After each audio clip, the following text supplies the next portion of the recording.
edition of the SAVA Reports. My name is Lacey Arndt. I'm the Marketing and Community Coordinator here at SAVA Insurance Group.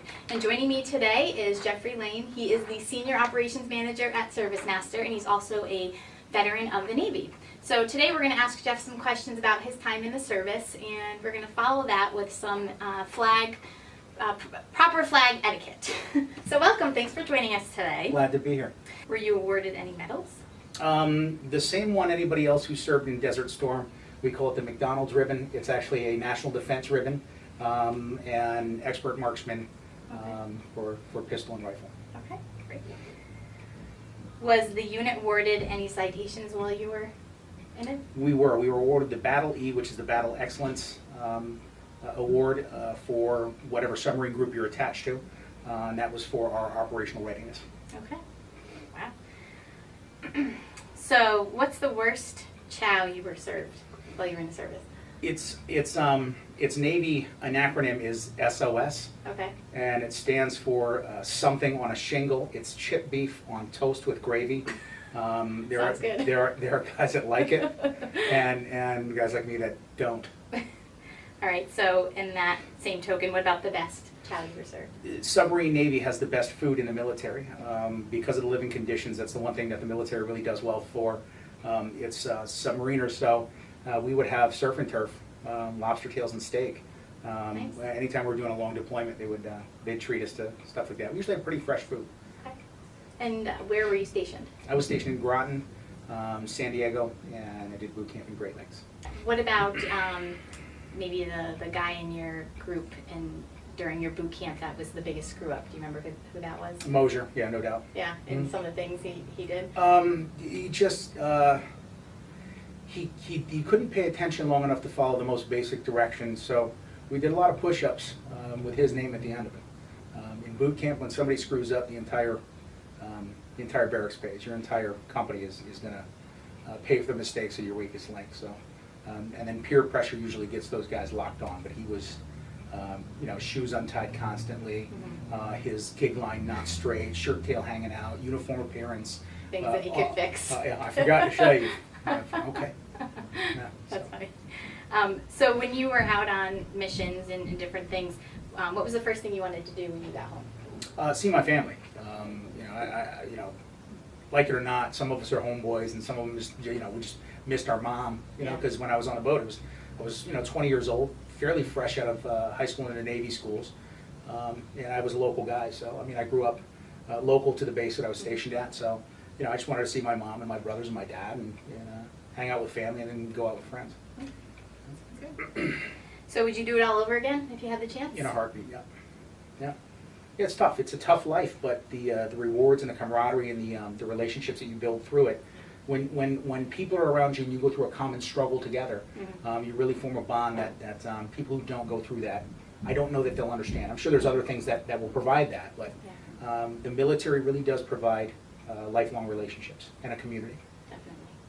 So one of the things that SAVA has coming up is Flag Day. Flag Day is actually June 14th. We're doing Flag Week here, June 13th through the 17th, and we'll be giving away free flags, or you can come and bring your flag that might be damaged, and we'll give you a new flag in exchange for that one. And June 14th, we're having a really big picnic, but I thought it would be important for the community to know how to display their flag and some flag etiquette, because I know, me, myself, I don't know all the rules, and I think it's good for people to know. So can you share some helpful tips with us? I'll try. First, let me say that the initiative of that SAVA Insurance is doing is tremendous. It's fantastic. What most people don't know is that flags get retired. When a flag is tattered or it is weather beaten or sun faded, it shouldn't be flown. We should not display flags that are not of an appearance appropriate for display. And what we do with those flags, we're supposed to dispose of them properly. And this is where there's a conundrum, is because when we dispose of them properly, flags are burned to be disposed of properly. But they're not burned in the street by somebody wearing a mask chanting anti-whatever slogans. They're burned in a ceremony that retires the flag appropriately. And that's usually done by a VFW or a veterans group. A lot of those will volunteer, and they'll have a stockpile of flags, and they'll burn them en masse at a ceremony. We're actually going to work with a local Boy Scout troop to do Fantastic. Fantastic. So from what I understand, you guys are actually going to accept the flags that are tattered and ready to be retired and appropriately destroyed. And in exchange for that, you're going to provide those people turn them into a new flag. Yeah. That's awesome. Yeah. And a kit if they want to, hang it, on their house. That's great. Well, so when we hang a flag, there's kind of rules to that too. And when we say rules, these are guidelines that are enforced by code and by etiquette standards.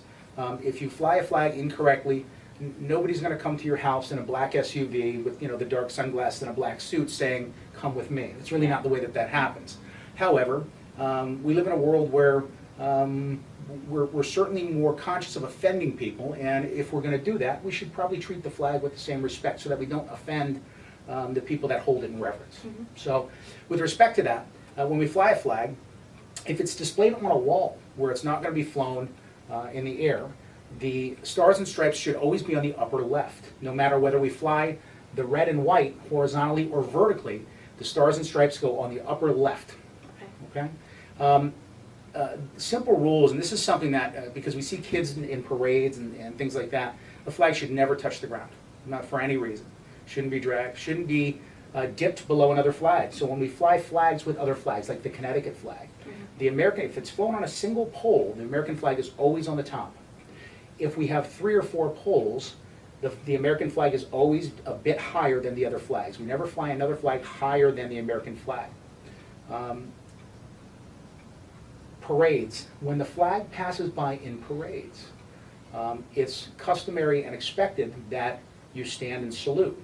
Now, a salute happens in many different ways. Those in uniform, military, first responders, police, fire, will stand and render a salute, unless they are in ranks. And then the leader of those ranks, whoever the honor guard is, will order a salute. And it's usually ready, salute, 2. And they drop the salute, but they do that together. Civilians salute in many ways. Civilians salute by, if they're uncovered or not wearing a hat, they salute by placing their right hand over the center of their chest where their heart's supposed to be.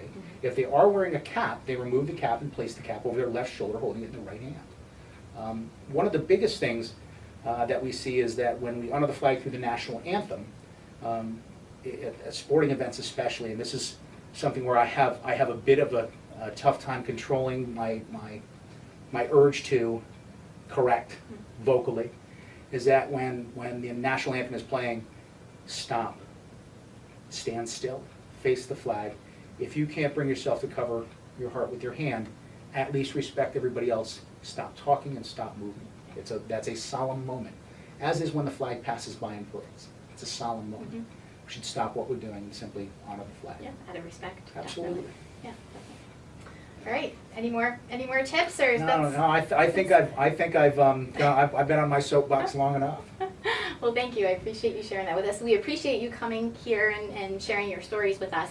The SAVA Reports is going to be doing a series on veterans for Memorial Day, for Flag Day, for that celebration. And if you have any questions or feedback, we would love to hear from you. And again, Jeff, thanks for coming in, and thank you for your service. And thank you to all the servicemen and women out there. We really appreciate all the things you do for us. Thank you, and have a great day, and we hope to see you soon.